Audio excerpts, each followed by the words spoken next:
Hello. Hello, I'm Barb. Hey, Barb. How's it going? Oh, it's going. How are you? It's a happy Thursday. Yes, it is. Yes, it is. I almost have the email ready to go out. So, Oh, sweet. yeah. Yep.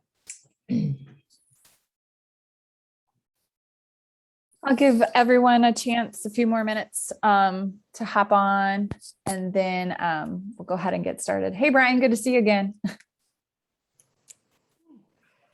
Nice to be here. Nice to see you again also. Yeah, Thanks for having it's been a few months-ish. I don't know. I lost track of time. me.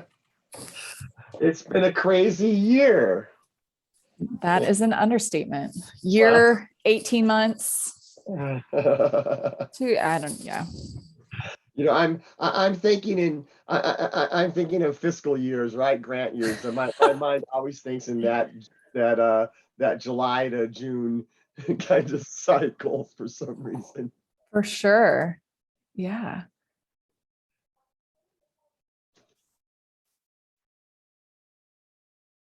So everybody's staying warm. It's a little chilly out, right?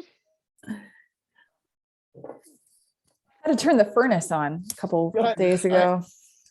I know, I make an effort. I work mostly from home. I make an effort to get up and shower and dress and all that, everything most days, but most days I'm barefoot, to be honest. And I'll be fully dressed, but I'll be barefoot because I'm just around the house all day. So, but the last couple days have forced me to put on some socks.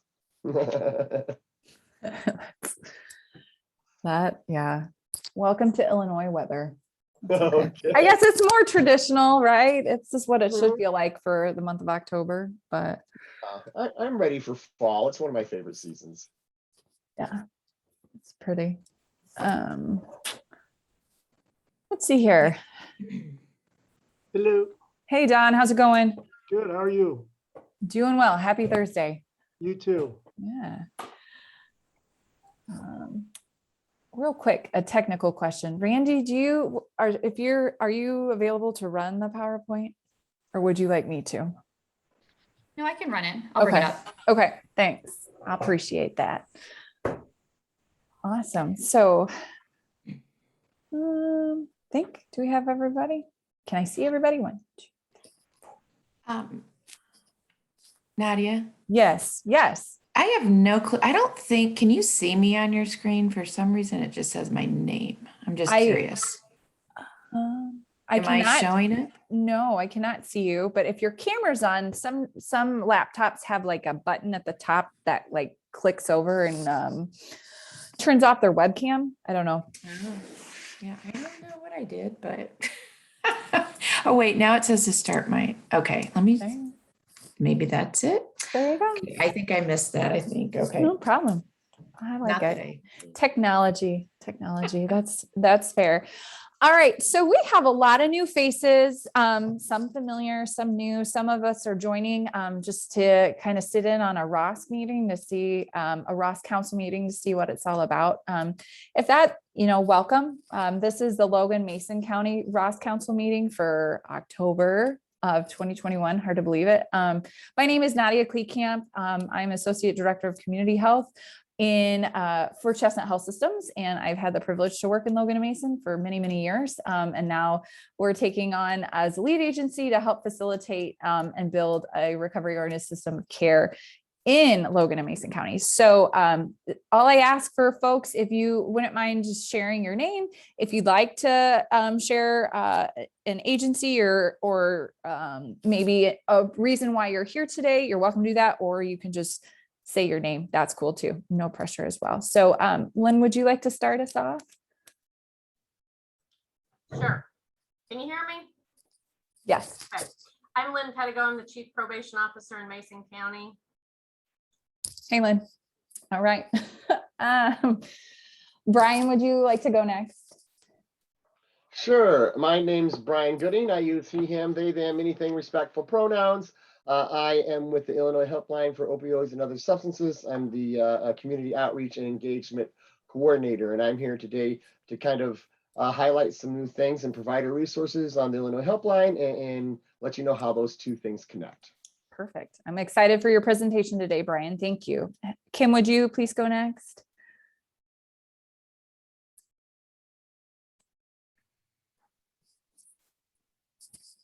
Kim, yeah, got it. Okay. I had to unmute. Yes, it's Kim Turner with Logan County Probation. Hey, Kim. I'm not even doing a certain order. It's just in my order of boxes. So please, if you have similar order, we'll try it. So Randy, would you go next? Yeah, I'm Randy Wilson. I'm a community health specialist with Chestnut Health Systems, working under the Regional Leadership Center project. So I work in Logan, Mason, Menard, and Sangamon counties, and some other ones, some neighboring counties as well. And I've been helping out with the ROSC the past couple months as we've been having transitions and stuff. So I'm moving more back to my RLC role, but still helping out with the ROSC. Thanks, Randy. Marcia, you want to go next? Hi, Marcia Cook with the Moksha Center Holistic Wellness in downtown Lincoln. We also have the Lincoln Arts Institute and providing holistic classes for people that's in recovery. I just have one class coming up with Tazwood here locally, so I'm really excited about that. And then going to start some yoga classes soon too. Awesome. Thanks for joining us today, Marcia. Ethan, are you driving or can you share? Or I don't want you to like have an accident or anything. I was driving. I pulled over. Oh, okay. My name's Ethan Sizemore. I'm with Oxford House Inc. And I'm opening houses, recovery houses in Bloomington Normal first and then branching out. I'm just here to be involved. Awesome. Thanks for joining us today. Drive safe if you keep driving, but yeah. All right. You're done. Okay. Nell, would you go next? Sure. Hi, everyone. I'm Nell Hurley, and I am a consultant with the state of Illinois, helping to support these ROSC councils in a couple different counties across the state. So I am here to support. Awesome. Good to see you again, Nell. All right, Melissa, put you on the spot. Oh, hello. Sorry, I was muted. So my name is Melissa Ratliff. I am a community outreach person, and I started last week with Carl Addiction and Recovery Center. I work under Dave King, and I also work with Anna Pride-Waite. So I'm just here to learn more about ROSC and see how you all bring everything to the table. Awesome. Thanks for joining us today, Melissa. Hopefully we can help enlighten you. I don't know. We'll see. Thanks Dave, for having me. Yeah. Dave, would you like to go next? Yeah, I'm Dave King. I'm the community outreach manager with Carl Health, and kind of ditto what Melissa said. So thanks to Nadia and also to Angie and Dan for letting me sit in on the McLean County ROSC. Also, we're over in the eastern part of the state in Vermilion County and Iroquois County. So we're looking to see how we can learn and do some similar things there. Awesome. So I'll just go right down the Carl line. Anna, would you like to go next? Nice to have you, Dave. Hi, everybody. My name is Anna. I am, as she said, also with Carl. It's nice to meet everybody. Awesome. Thanks for joining us today. Valerie, would you like to go next? Yes, I'm Valerie. I am also a community health specialist with Chestnut Health Systems. I actually am focused on Madison, Bond, Morgan, and Scott counties and have been active in the Bond ROSC, but I'm curious to learn more about what some of the other ROSCs are doing, and as well, very interested to hear what Brian has to say on the Illinois Helpline. So awesome. Thanks for letting me join in. Yeah, no problem. Deborah, would you like to go next?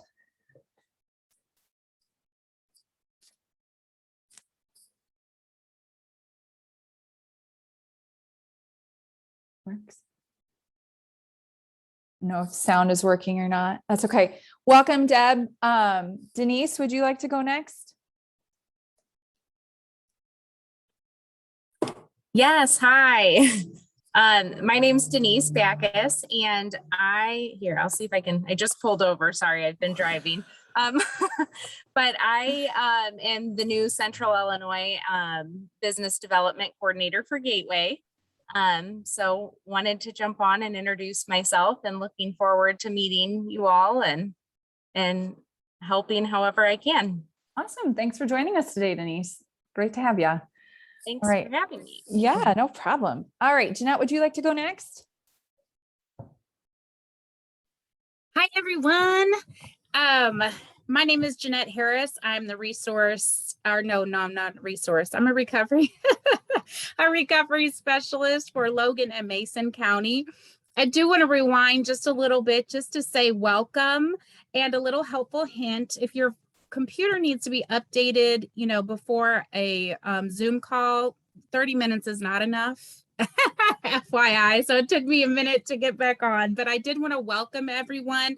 Some of you I'm meeting for the first time. Some of you have, of course, been here even longer than I, but I had to step away and take care of some things, but I am so over the moon to be back with you. And my God, we have people, Nadia, that pull over, right? They give their time and give themselves of their free time and volunteer. I just can't tell you how much that excites me and energizes what we have going on here. So I love it, love it, love it. I am someone with lived experience here. I am a resident of Lincoln in Logan County. And I get so excited when we get together and talk about the things we're doing and the things that we hope for our community. So I just wanted to, that was kind of my gig, to be here to welcome and say hi. So just kind of going back around and making sure y'all know that we are truly grateful that you all are part of this. Thanks, Jeanette. I'm like running through my checklist. I think I have 3 people I haven't called on yet. So Don, would you like to go next? Yeah, sure. Don Cavey, I'm the administrator at Logan County Department of Public Health, and it's always great to be here. Awesome. And Barb?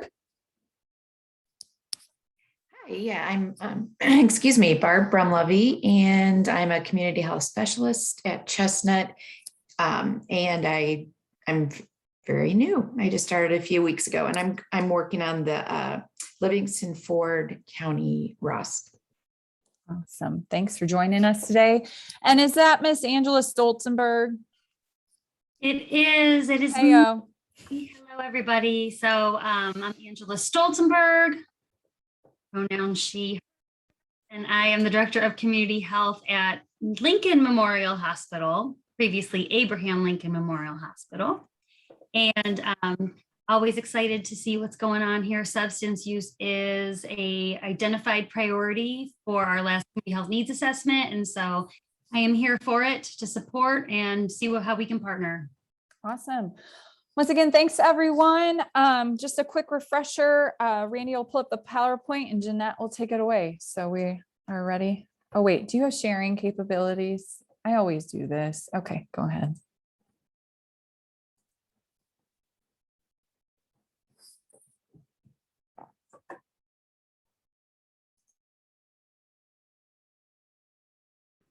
Sorry, I was trying to feverishly take notes and I got caught up in that. Let's see.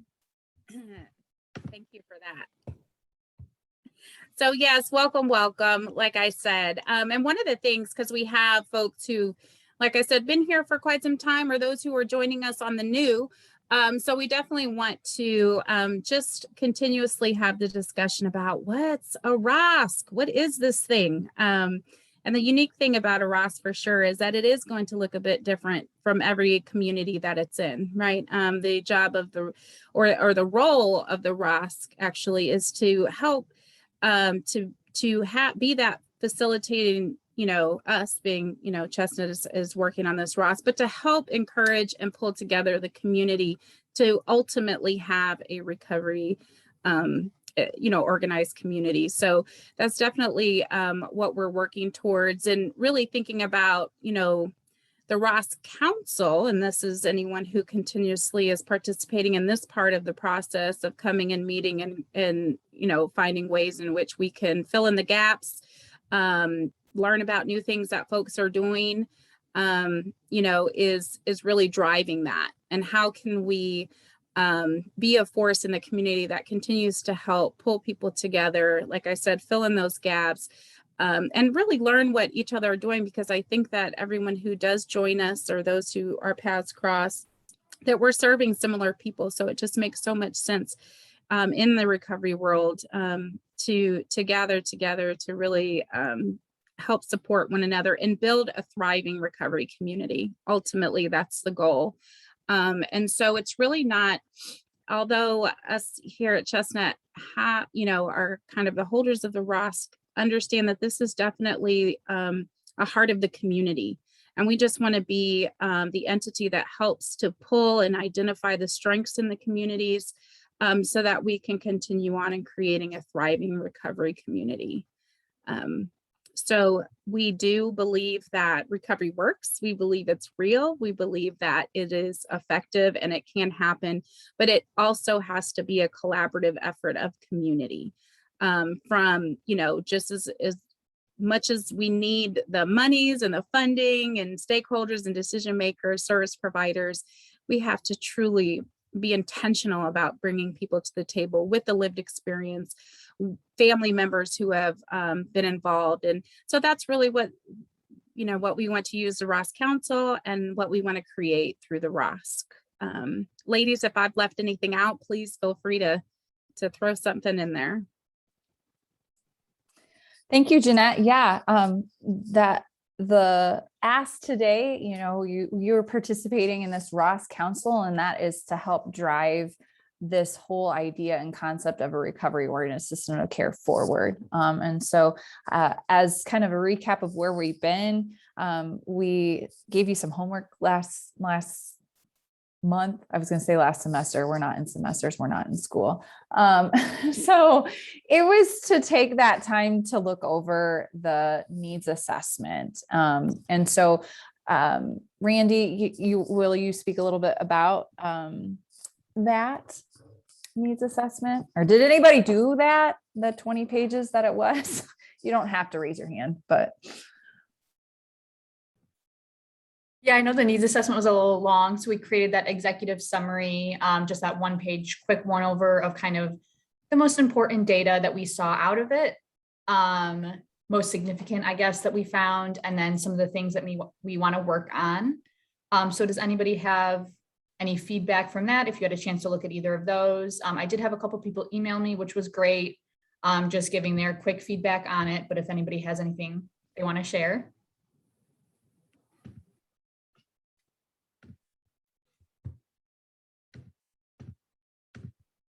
Okay, that's okay. It is. I'll share. Oh yeah, sure. Thank you. I did read it. There are some key components I think that are missing. It would be nice to have economic development or somebody related to the workforce and transportation and the churches. I think those are all areas that would be helpful. Excellent. Thank you. Yeah, we tried to cover as many areas as we could on it, and it was still 20 pages after we pared it down a lot. I know Jeanette has been working on some of the economic development side, possibly a grant in the works that we're kind of working on, but it's very early stages, so don't want to spoil anything with that. Sorry, just to knife in right there about that part is that, Andrea from the CEO from LEAD is a huge champion and someone who really wants to partner and get together, who's been involved and wants to find ways in which we can partner and come up with creative ways with business owners, HR departments, and really get in there to create pathways for folks to be able to engage in employment and training and different types of things. So definitely transportation falls in that category as well. 100%, Kim, that's so true. That's such a barrier. So yes,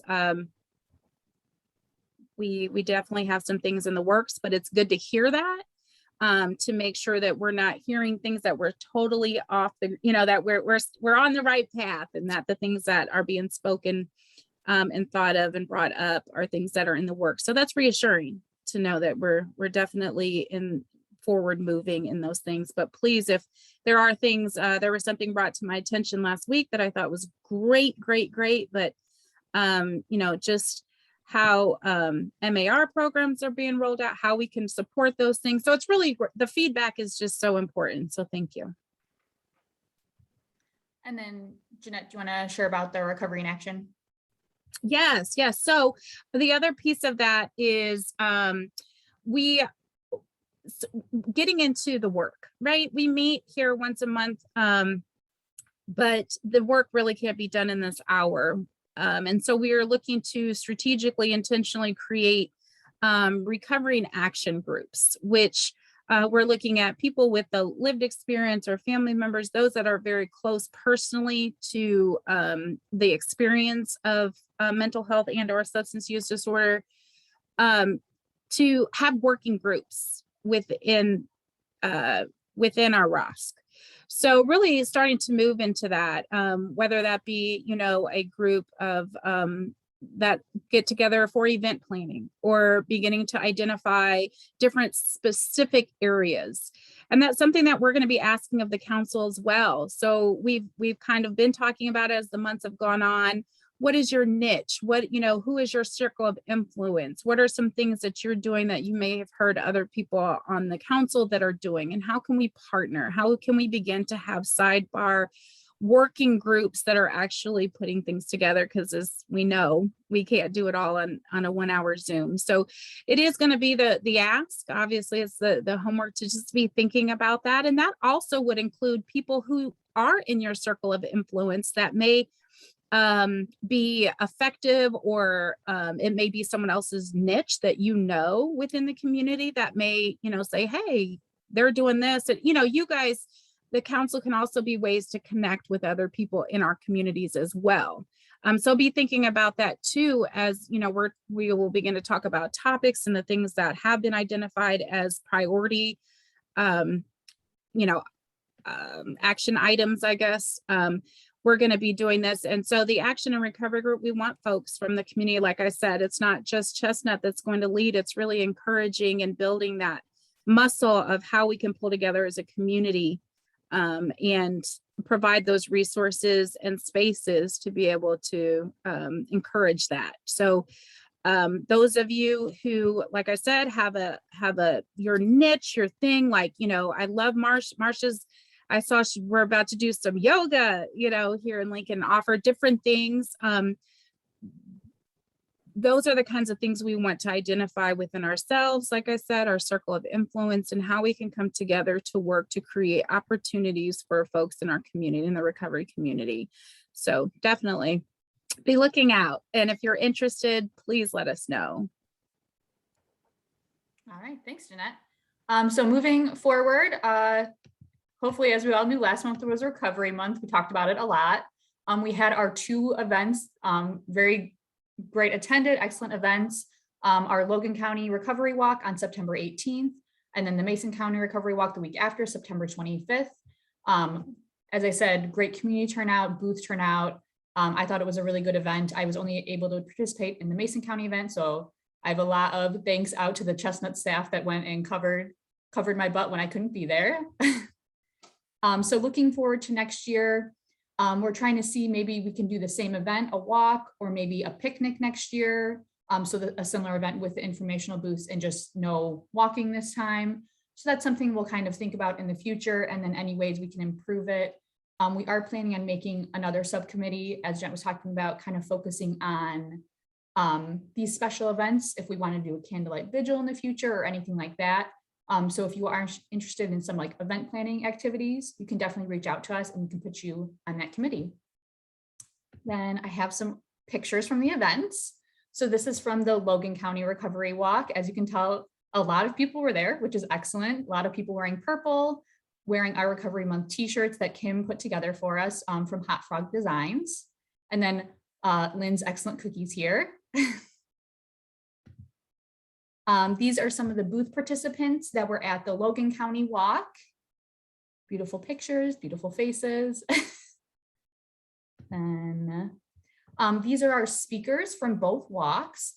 So we had Samantha Martini, Kevin Meager, Sue Tisdale, gotta move my thing, Nicole Tinker, and then Laura Elliott. So they all gave excellent testimonials. They all told their stories, extremely moving. As I could tell, not a dry eye in the crowd. I'm excited to have them involved in our ROSC and as like our champions, definitely. Then these are our participants, our booth participants from the Mason County Walk. So as you can tell, lots of people involved, a mix of people, information booths from the community, as well as services that are provided to Mason County residents, but outside the county. So people drove in from all over, showing their support for us. And then we also had these two posters. This is what recovery means to me, as well as recovery is for everyone, every person, every family, every community. So we had people sign those and put anything they want to on those. On me, I did not promote those as much as the Mason County Walk as they were at the Logan County Walk, just since we had so much to do. But it did have good turnout for those. So we're thinking about doing those in the future as well. And then a thank you to all of our informational booth participants, either members there for it or gave me materials that I was able to distribute at the walk. So excellent turnout for that. Okay. And then quickly, I'll just say we are having focus groups. We've done 2 already and we have 1 left. It is next Monday from 7 to 8 p.m. on Zoom.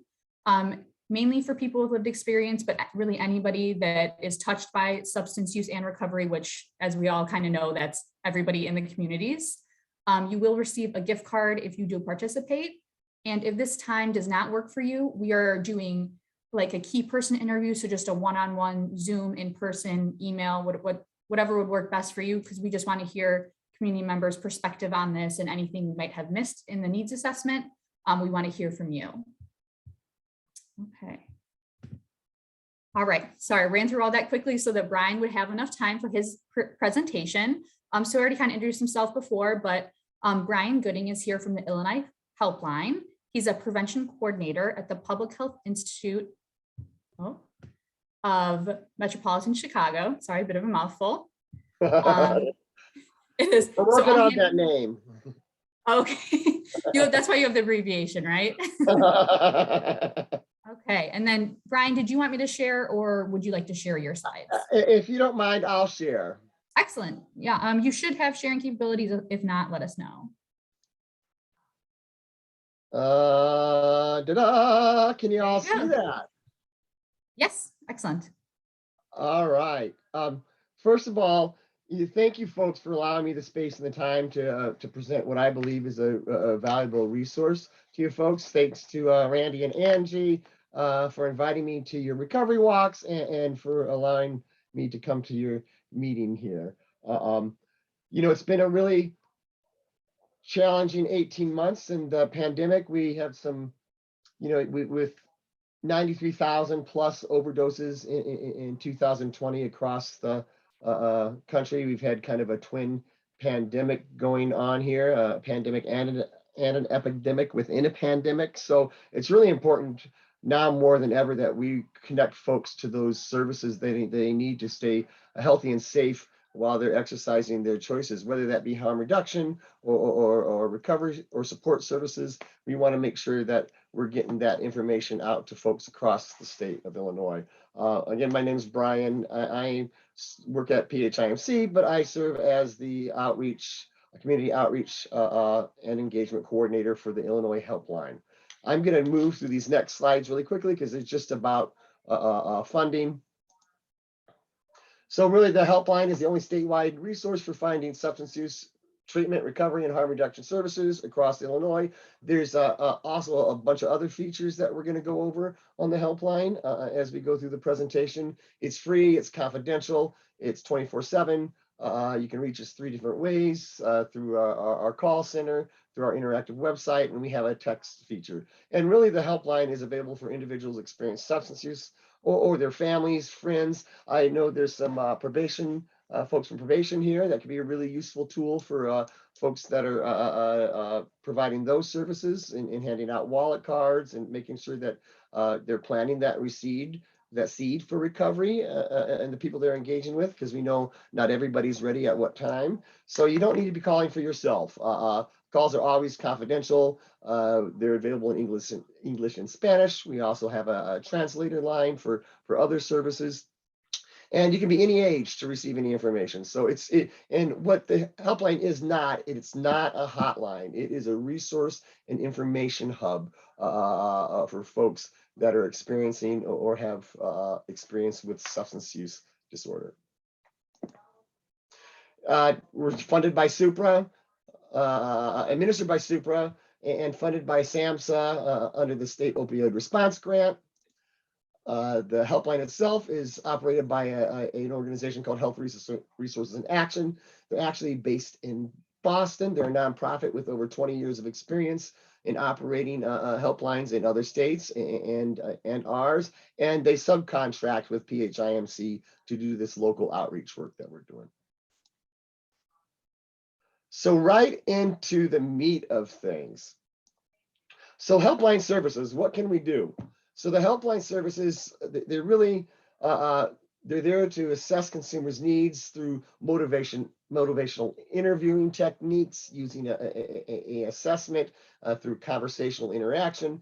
They can provide those referrals to treatment, recovery, and harm reduction services, and really providing some guidance around the care system, because we know that can be difficult for some people to navigate, especially when you're going out of the rural areas into more rural areas and resources are fewer and far between.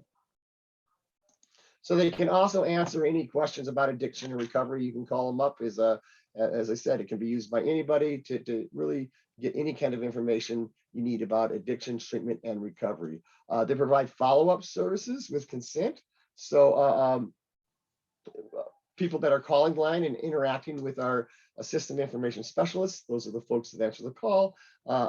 They offer follow-up services, and those follow-up services are provided by licensed clinicians, and they'll call you up and find out if you've accessed those referrals, and if not, they'll kind of help you facilitate the next step.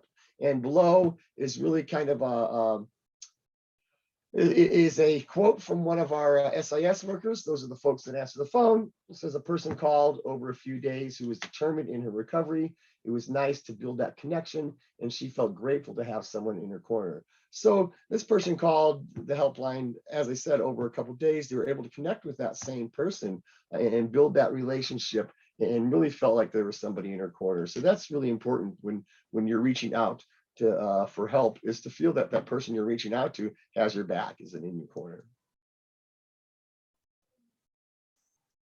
So kind of the approach here that the helpline is we really want to reduce barriers to accessing treatment, recovery, and harm reduction services across the state of Illinois, and really guide those users to services based on their needs, right? As I said before, we have a simple assessment tool that the SIS folks use, and it's also available online. We'll show that in a few minutes. And really by answering some simple questions, we're trying to guide those folks through the system and help them understand that system. Because as I said before, it could be difficult to navigate that system, especially for somebody that's in crisis or experiencing substance use disorder. I know here is another quote from one of our SIS specialists.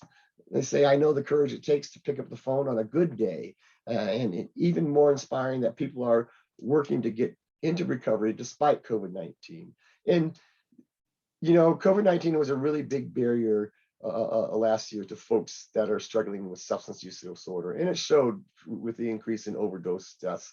Right, but in my outreach over the past year, it was also really inspiring to me to see those folks that are out there providing the services, like harm reduction providers, outreach workers on the ground, still providing services and meeting the needs of these people, multiple needs, despite COVID, despite sometimes that personal risk. So that kind of inspired me over the last year in what I've been seeing in outreach.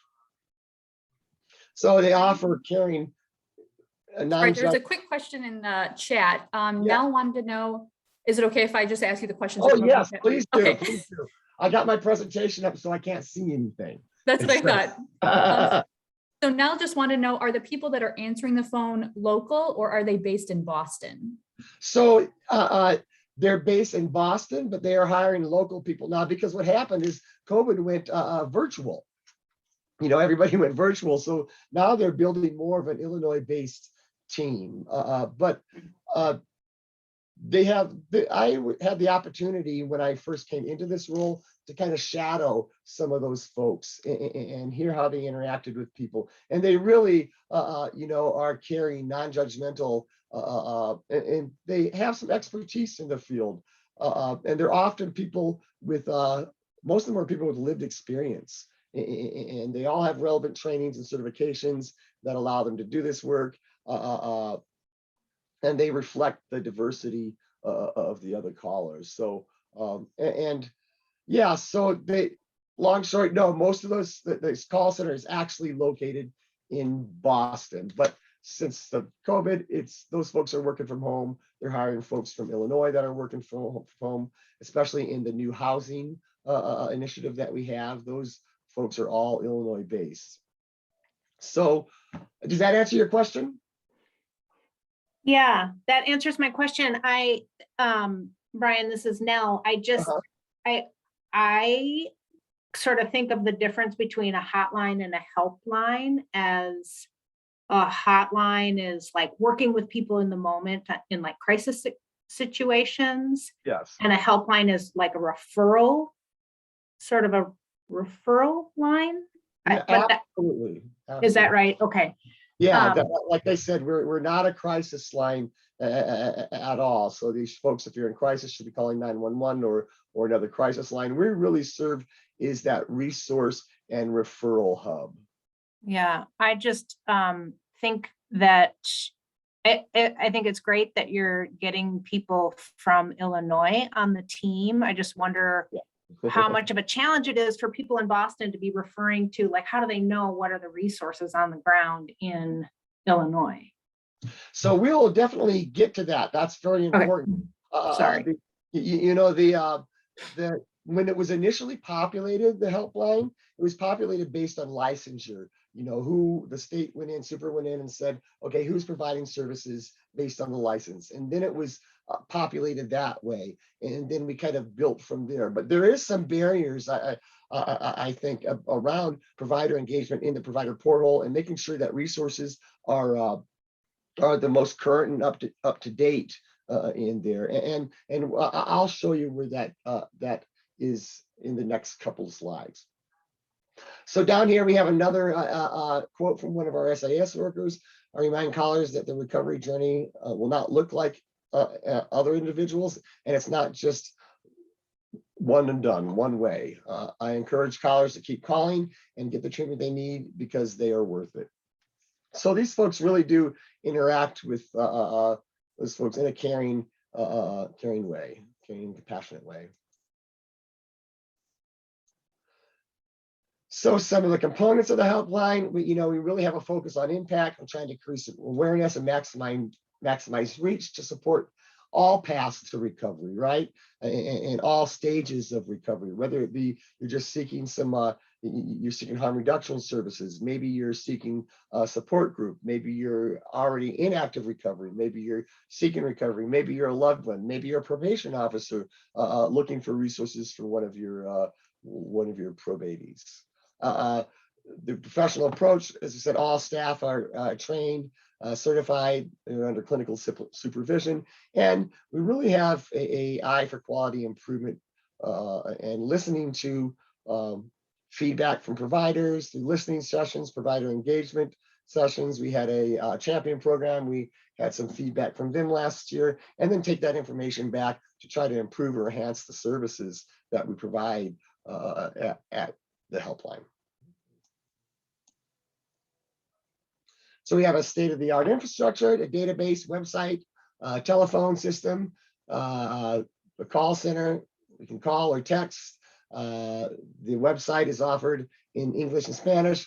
And I have to get to the Spanish because it's a very small section and it's hard to find, but and some engaging online features through the assessment tool, provider portal. I know Jeanette earlier mentioned something about supporting MAR providers. We actually have a new resource hub and landing page for providers that are providing or want to provide MAR to their to the folks that they care for. So that's a really great resource that just went live last week. And there's also that also provider portal is where providers can go in and create an account and add or update their information. So this is kind of my ask around the provider portal. I know many of you on this line may be providing services or work at a larger organization that probably is or may not be, if you're smaller, listed on the helpline as a resource. So my ask would be for you all to has anybody in your organization engaged with the helpline through the provider portal, making sure that all your services are up to date and current, and you can update special populations, services offered, times, office hours, locations, and some of that information may have changed since Supra populated the database in 2000 and gosh, I can't remember. I think it was 2017. So that's that part that I think Nell speaks to what Nell was saying about, I think if we have all the most updated information and we're constantly updating that database, that yes, we do need more providers and more SIS workers based here in Illinois, but if the system is updated and up to date, those folks that are providing those service wherever they're located will be able to give out that most current and relevant information to that client. But I totally agree that on the ground in Illinois is probably where we want to head, and that's where we are heading.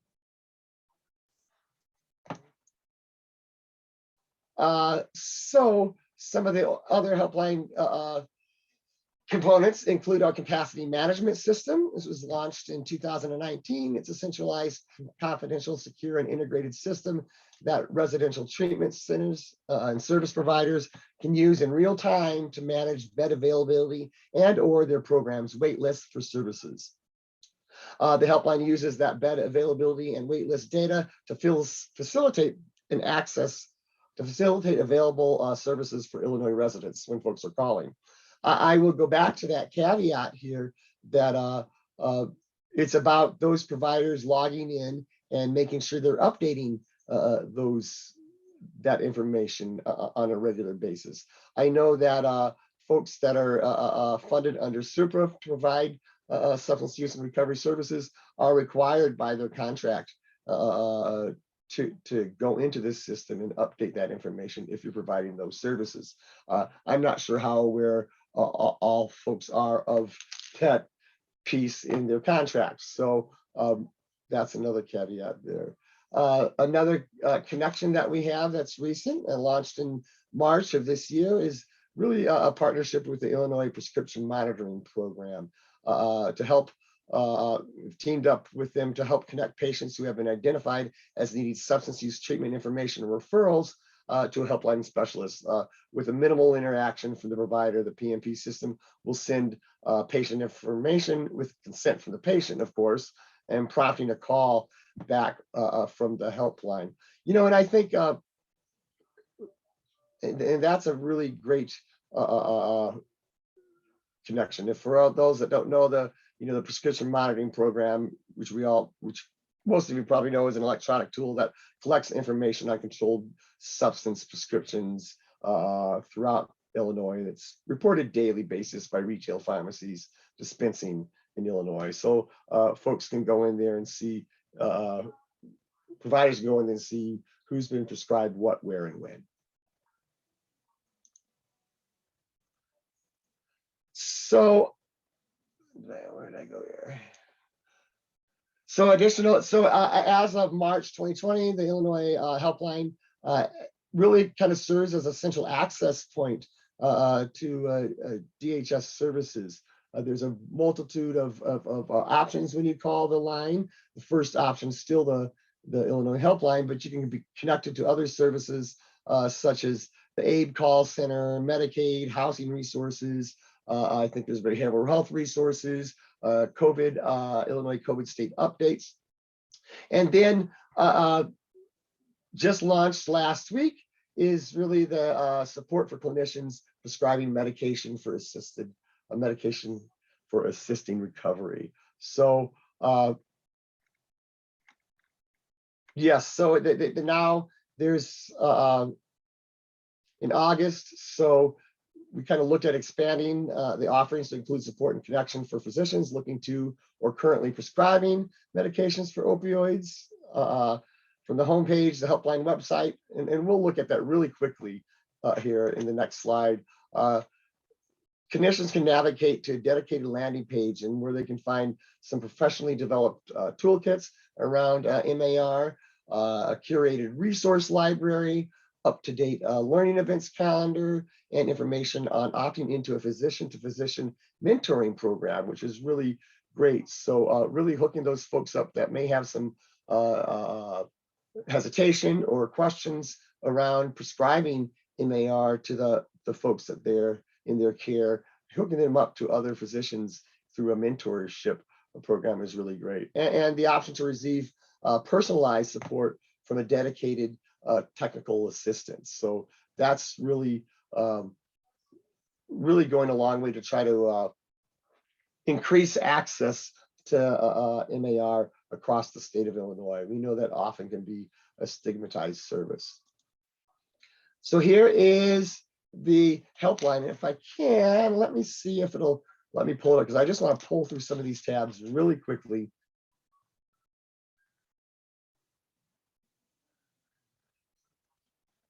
All right, here is our website. So this is our landing page. As you can see, there's a couple tabs down here. You can call, you can text, you can go to that live chat person. Up here is to get help. That's exactly what it means. There's some general information around treatment, what it looks like for who and how and where. And here's here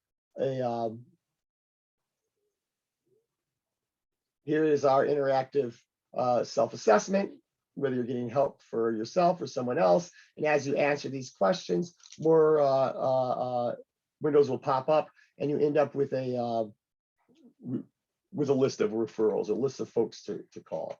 Here's some really great information on helping someone. What I like about this page here is the steps you can take and the steps you can avoid. You know, often, you know, substance use comes with a lot of stigma. So some really great things. Understand that substance use disorder is a chronic disease that requires treatment, support, and counseling. Speak up and offer support. I really love this one, the actions to avoid, because this is where we get caught up sometimes in trying to help other folks. Don't expect your loved ones to stop using when you want them to or without help. Don't lecture, make threats, bribes. This can cause a bigger divide. So this is really some great steps. And then they have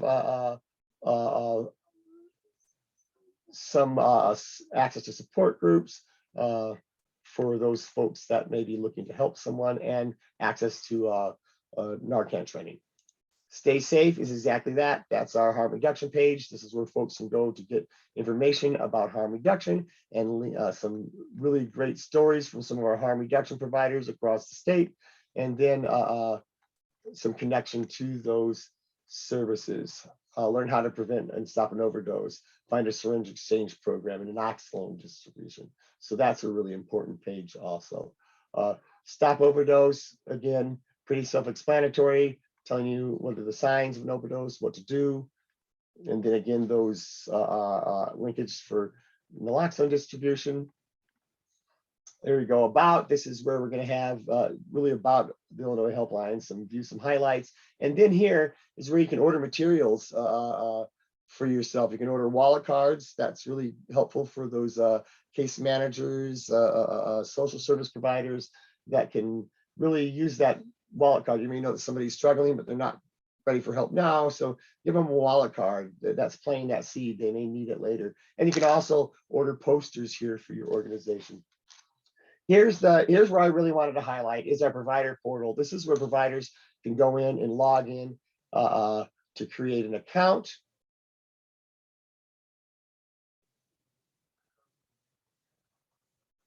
So here you go to your account sign up and service provider, recovery residents, general public. So really we're trying to build our database for folks and looking at recovery in all sorts of different ways. I know I talked to the one participant on the call here at one of the recovery walks who is offering holistic stuff, the holistic approach to substance use in recovery. So, we want you to create a provider account also. And here is the other one is, where'd it go? Well, I think you got to back out of this one. I just want to show you the other page, the landing page for. All right, so here is our newest page. It just went live last week. This is our MAR Provider Resource Hub. I've just started to go through it myself.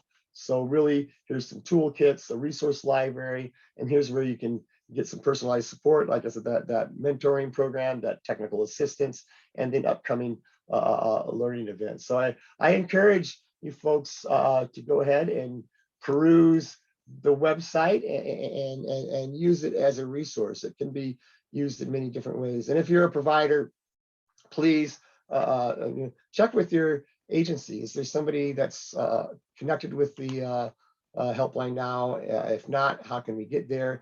I got my information in the chat box. You can go in to the provider portal and create your own account. If you need help or support in doing that, you can always reach out to me directly.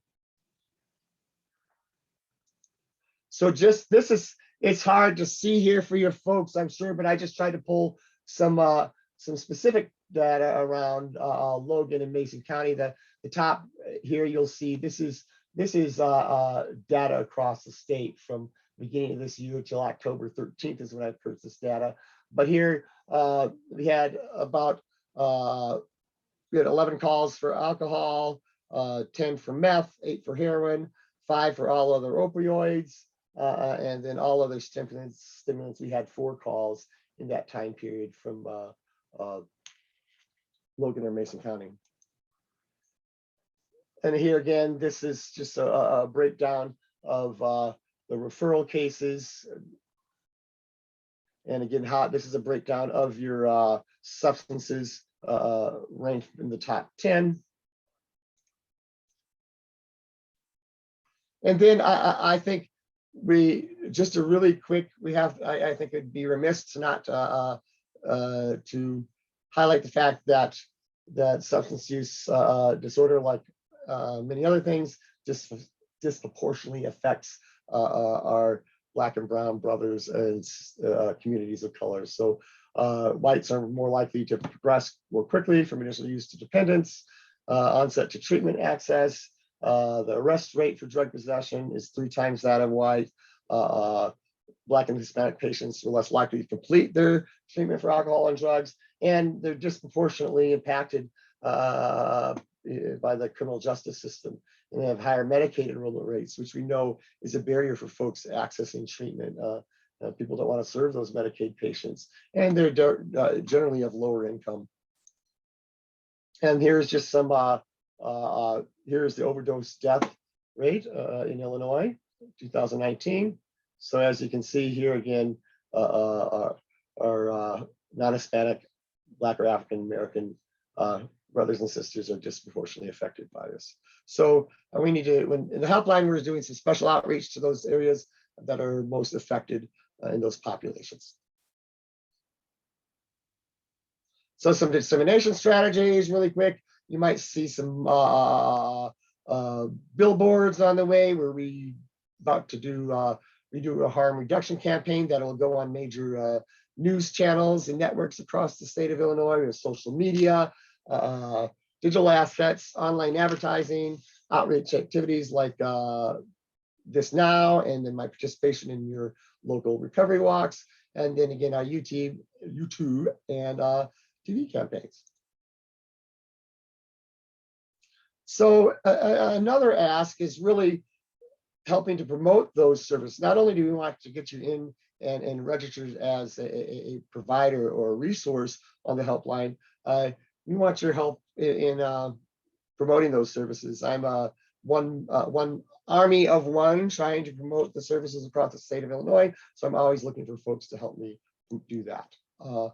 You can help by facilitating referrals to treatment services, use and encourage others to use the provider portal, really to make sure that those folks are getting the most current and up-to-date information. There's nothing more frustrating than getting a referral that says, okay, I'm going to contact Jane Doe at Gateway, and then you call Gateway and ask for Jane Doe, and they're like, oh, well, who's Jane Doe? So what we really want, again, that's that ask around making sure that folks log in and create that account.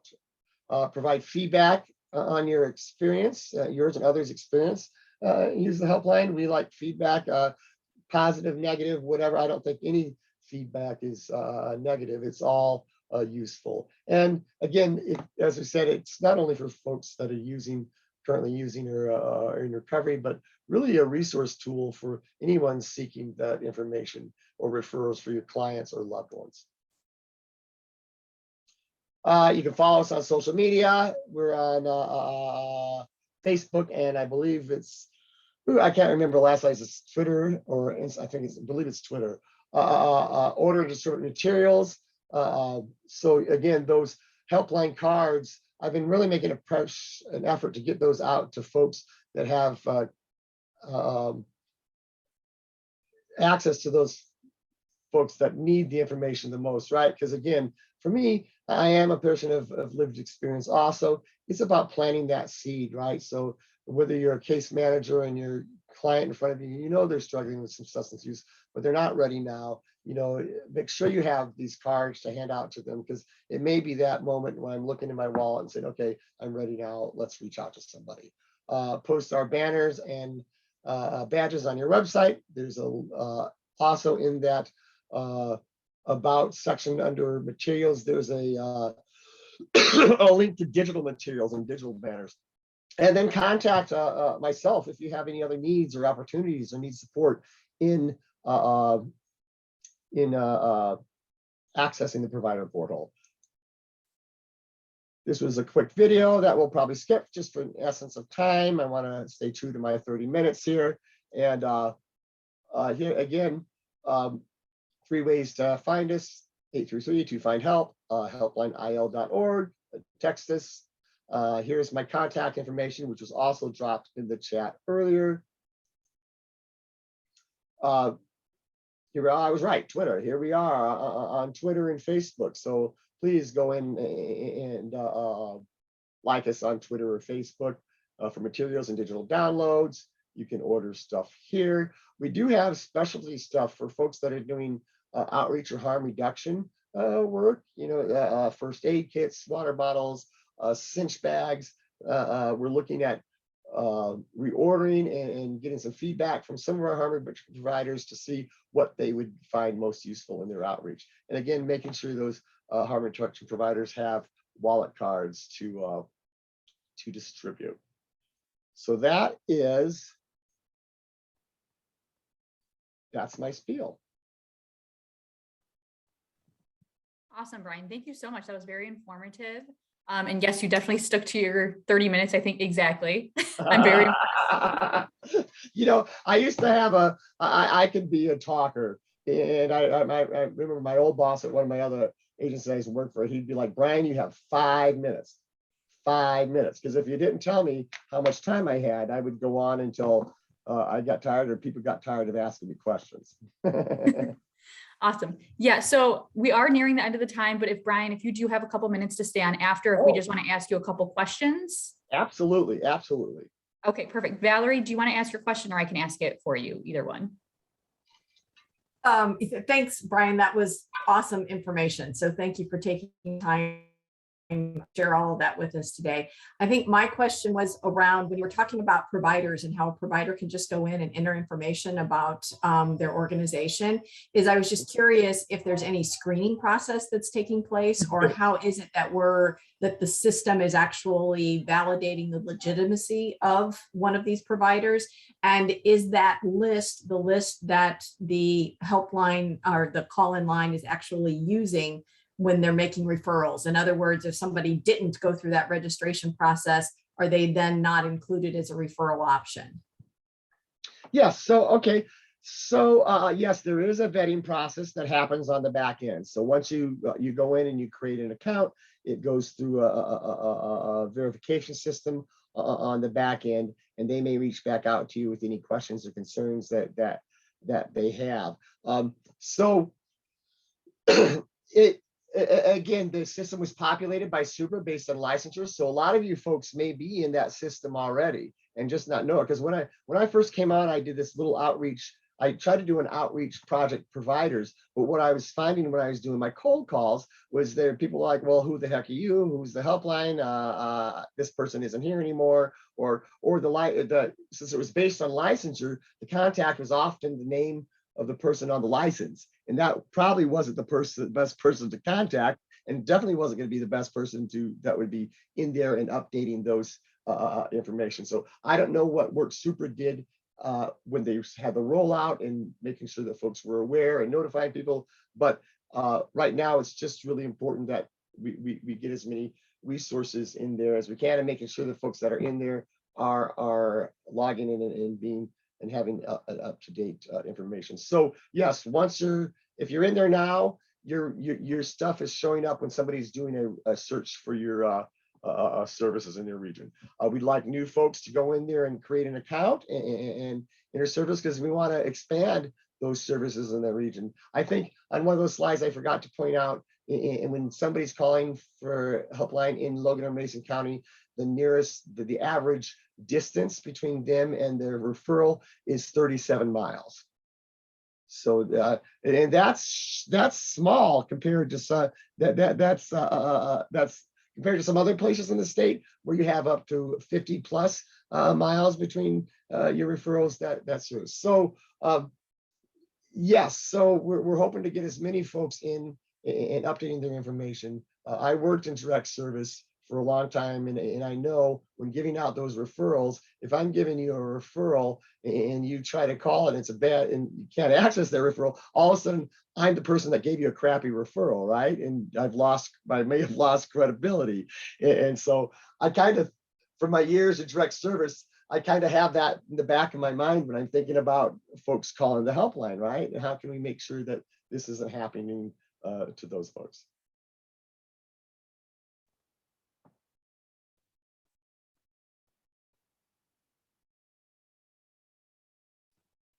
So yeah, if you have any issues engaging the provider portal, please reach out to me and I can connect you to any technical assistance that you may need.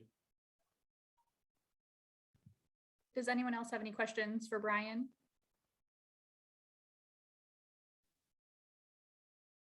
The only question I had was about is that the goal? Do we have like a hope or a goal that we're trying to reach for every person, the distance, like you said, to a treatment center or somewhere where they can receive help? Do we have a goal of the amount, the length of time that we're trying to make sure that each community member can get access help?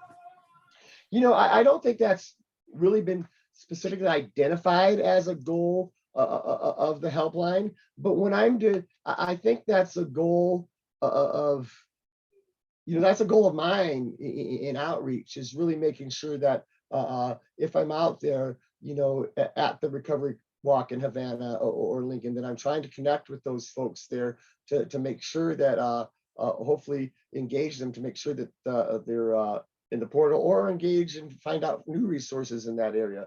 So as I know, I am a person of lived experience. I'm also a person that has a lot of experience in linkage to care and that, and I know that those travel times, those wait times between detox and the support group or the recovery home, those are all points where we lose people, right? Those are the gaps that people fall through, and that crosses all systems and concerns, from HIV to substance use to diabetes to wherever. So yeah.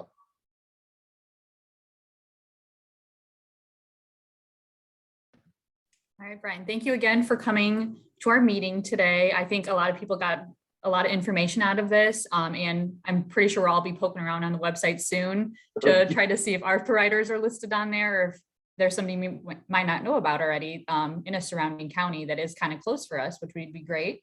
I was just playing on it, so yeah. So if you're not, reach out to me or get that, or maybe you're not. You find it that it's not, the information isn't right. I'm trying to get at. I asked Access the other day because right now, in order for me to find, there's no way for me to find out. I can't be out in the field and go, okay, let me see if Jeanette's organization is listed right now. I have to email somebody who then has to email me back.